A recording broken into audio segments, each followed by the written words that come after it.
fans, AdamHarry back again with a quick BoLS overview. Today we're going to be taking a fast tour of the new Skirmish book for Age of Sigmar. And I'm actually upside down today, so here we go. This ought to be fun. Hopping on in, we're going to take a look. Here's the table of contents, as you can see.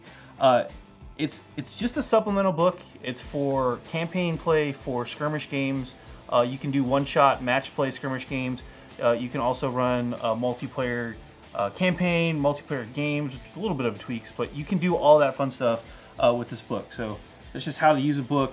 It goes over the storyline for the skirmish setting. The skirmish setting is actually also in the Shadespire setting, which, if you're familiar with the board game that Games Workshop announced, which was Shadespire, that setting is basically, it's all skirmish setting. So what that means is, as stuff dies in Shadespire, it's the realm kind of cursed by Nagash.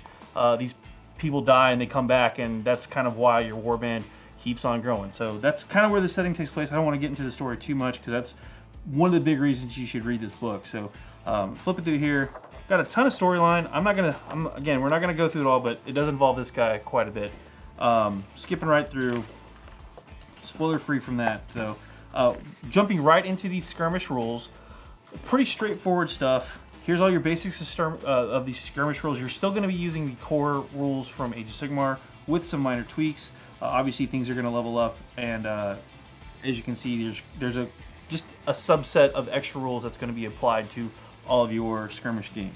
So, same deal with you still have your general. Basically, as you play games, you're going to gain more renown. Still has the 3 rules of 1, which you're familiar with those if you've played Age of Sigmar and all. You still have your command artifacts and mysterious terrain rules, all that fun stuff. When you play in the campaign, again, you gain renown for playing. Even if you lose, you still get 6 renown.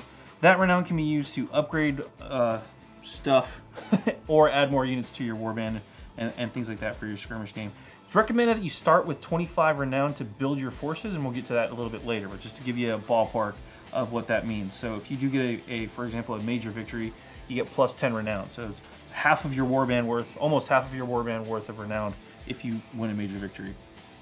If there's a big difference in renown, just kind of as a big equalizer, because you're playing with smaller models, this is kind of a big impact, is the number of rerolls you do get. So even having a couple of extra rerolls can really turn the tide because you're playing a skirmish game. It can really save you from a bad outcome that you needed to pull through, or help ensure something works as you need it. So that's the underdog bonus. In between games, you're going to roll off for some different things here. You can also upgrade, like I was mentioning, with rewards from your battle. If you do win a minor or major victory, you actually get to roll 3d6 and pick 2 for this chart. So it's kind of a bonus for playing there. So pretty cool stuff there. And then if you have a wizard in your warband, you can actually gain some extra spells too. Skipping around again, this is kind of how a campaign would go down if you wanted to play, depending on how many players you wanted to start with, but it's got a quick flow table here. Start with Shadespire Beckons, City of the Dead, and you jump over to the Ancient Warlord. Then you jump down to the Soul Well, then you do Empowered by Death, and then finally, it's upside down, Bone Storm. So it gives you a rough idea how the campaign flow would go, and all those victory conditions there as well. For match play games, standard stuff right here. You can totally play this game in a tournament system, which is pretty cool. It's great for pickup games, especially if you have new players that are trying to learn the basic mechanics. It's really straightforward to build a 25-point renowned army, skirmish warband, and play a quick game. It's perfect for learning, and it's really easy to encourage players to build warbands, to paint model, and get those ready for tabletop glory. So that's pretty straightforward. I believe there's 6 scenarios, but there's 3 right here you can roll off.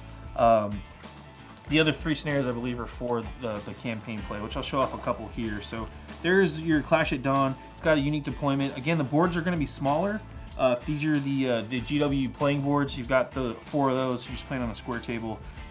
Pretty simple from there. Just skip around a little bit more. And again, there are more missions than what was listed than those 3, but I'm going to skip those. I don't want to show everything off here. Got pictures of models. Again, it's heavy on the undead features, but you can totally play with Stormcast Eternals or Orcs or whatever warband you want, because getting to the warband creation rules, you can build a ton of them. Basically right now, I believe if there's a model in the game That's probably in this list. I'm not going to show all that stuff off because that's why you would buy the book. But these are your warband construction rules. Pretty straightforward again, 25 points of renowned, and you just kind of go from there, follow those step by step to build your warband out. Each time you buy a unit, you just have points per model for renowned, you have your minimum and max unit sizes, and you still have the restrictions that are in your war scrolls. For example, if with Oryx, only 1 in 5 can have, I forget what it's called, what was it? Gore Hacker, I believe. I'm reading upside down, so this is difficult. But only 1 in 5 of them can have that specific upgrade, so you still have to meet those requirements in the war scrolls. You can't have 4 guys running around with the big Gore Hacker, so keep that in mind. But yeah, you can see here's an example list of all the Chaos units. Maybe not all the Chaos units, but quite a few. Yeah, there's more in the back. I'm not going to show all those off, but you get the idea if you wanted to put together warband based off that. If Chaos is covered here, Death is covered here, Destruction, Order, all that fun stuff. And then last but not least, I'll show this last page off to you, but you can get an idea of your Stormcast Eternal warbands here. You do have a warband roster, which you do have permission to photocopy from GW, and that's how you keep track of everything.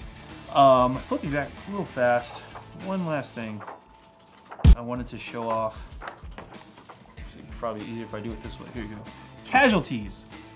Designer's note, at the end of a game, a model that dies or flees a table, they come back. So there's no roll.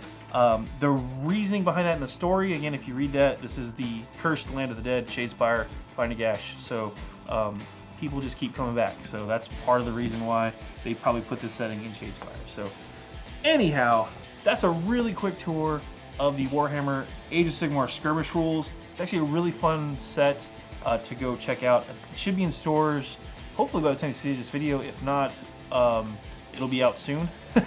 And it's only 10 bucks, so super cheap. And it's a great little supplement, again, for new players, veteran players looking to do smaller games. If you want to dabble in a specific army and you don't want to commit to buying a full army, pick up this book, play some match play games, get a feel for it. If it's something you like, yeah, go for it. If not, you've only invested, you know, 30, 40 bucks in a small skirmish force. And they also have some new skirmish box sets coming out specific to for the game. Think of them kind of like starter boxes 2.0. So that's pretty cool stuff. So Age of Sigmar Skirmish, hopefully in stores by the time you see this. I'm AdamHarry from BoLS, signing off. Have a good one.